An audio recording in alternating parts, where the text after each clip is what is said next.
क्या ये नेता वोटर को मूर्ख समझते हैं, बेवकूफ समझते हैं?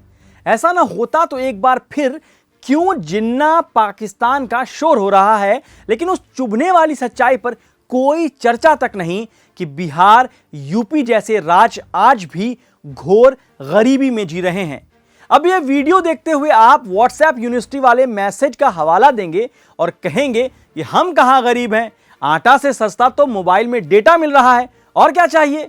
लेकिन सच तो यह है कि आप कितने गरीब हैं, इसका ताजा डेटा आया है। रिपोर्ट के मुताबिक बिहार, झारखंड, उत्तर प्रदेश, मध्य प्रदेश, मेघालय में डेटा तो दूर, आटा के लिए भी जद्दोजहद हो रहा है। मतलब बिहार, झारखंड, उत्तर प्रदेश, मध्य प्रदेश, मेघालय भारत के सबसे गरीब राज्यों में से हैं। कमाल है, जिस राज्य के सीएम चुनाव से पहले वोटरों को जिन्ना का डर दिखा रहे हैं, वो उत्तर प्रदेश लिस्ट में तीसरे नंबर पर है।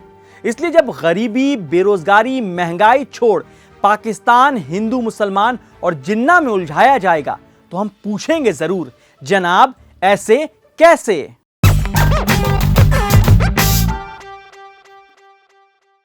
नीति आयोग ने देश की पहली multi dimensional poverty index MPI report जारी की है। रिपोर्ट के मुताबिक बिहार में करीब 52% जनता गरीब है, मतलब आधी से ज्यादा आबादी गरीब। वहीं झारखंड में 42% तो उत्तर प्रदेश में करीब 38% आबादी गरीब है।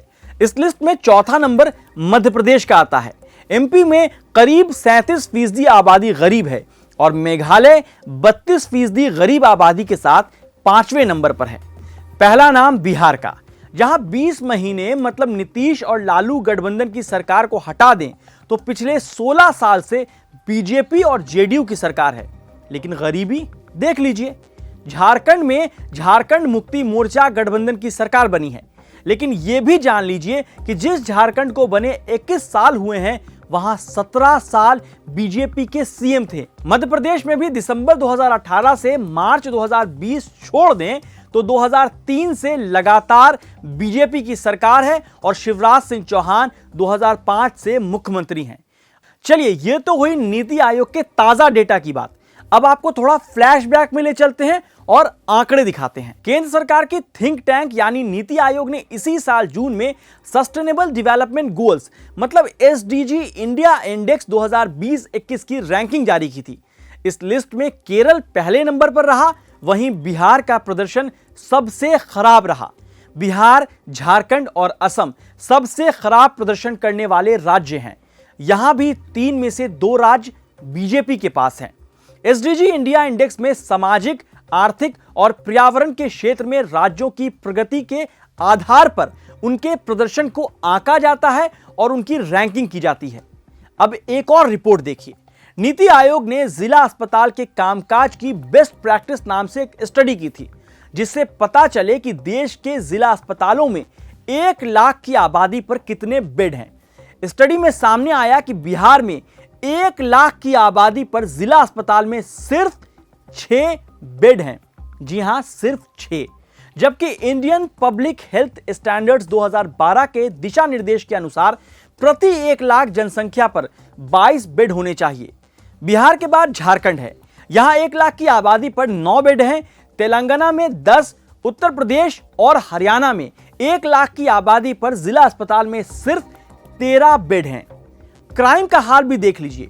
नेशनल क्राइम रिकॉर्ड ब्यूरो यानी NCRB ने 2020 में हुए अपराधों का डेटा जारी किया था, जिसके मुताबिक देश में सबसे ज्यादा हत्या के मामले उत्तर प्रदेश में आए।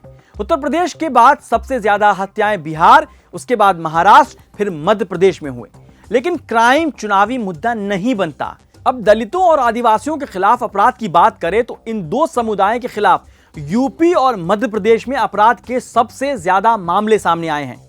उसके बाद बिहार और फिर राजस्थान। एक और रिपोर्ट देख लीजिए ताकि राज्यों के सुशासन की कहानी समझ आए।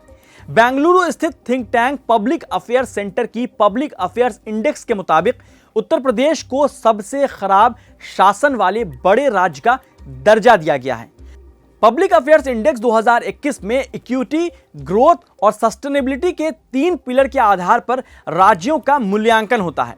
ग्रोथ पिलर के आधार पर मध्य प्रदेश, उत्तर प्रदेश और बिहार ने सबसे खराब प्रदर्शन किया है और सबसे निचले पायदान पर हैं। सस्टेनेबिलिटी यानी स्थिरता का पैमाना देखें तो पश्चिम बंगाल 16वें, बिहार 17वें और उत्तर प्रदेश 18वें स्थान पर है। पिलर ऑफ इक्विटी में गुजरात का नंबर सबसे ऊपर है। इसके बाद है केरल और राजस्थान। इक्विटी पिलर में खराब प्रदर्शन करने वालों में पश्चिम बंगाल, महाराष्ट्र, कर्नाटक, उड़ीसा और उत्तर प्रदेश है। अब सरकार को, राजनीतिक दल को और जनता को समझना होगा कि असल मुद्दे समाज में नफरत फैलाने, अब्बा जान चाचा जान के कटाक्ष और जिन्ना को याद करने से हल नहीं होंगे। स्वास्थ्य, शिक्षा, रोजगार, सुरक्षा, बिजली, सड़क, पानी, समानता अगर चुनावी मुद्दा नहीं है तो समझ लीजिए जनता को बेवकूफ बनाया जा रहा है। क्यों भारत के किसी राज्य में चुनाव से पहले पाकिस्तान की एंट्री होती है? क्यों किसी चुनाव से पहले शमशान कब्रिस्तान होता है? एक बार फिर वोटर के पास मौका है खुद को साबित करने का, मुद्दों पर चुनाव कराने का। और अगर फिर भी आपके नेता आपको असली मुद्दों से भटकाते हैं तो आप भी पूछिए, जनाब ऐसे कैसे?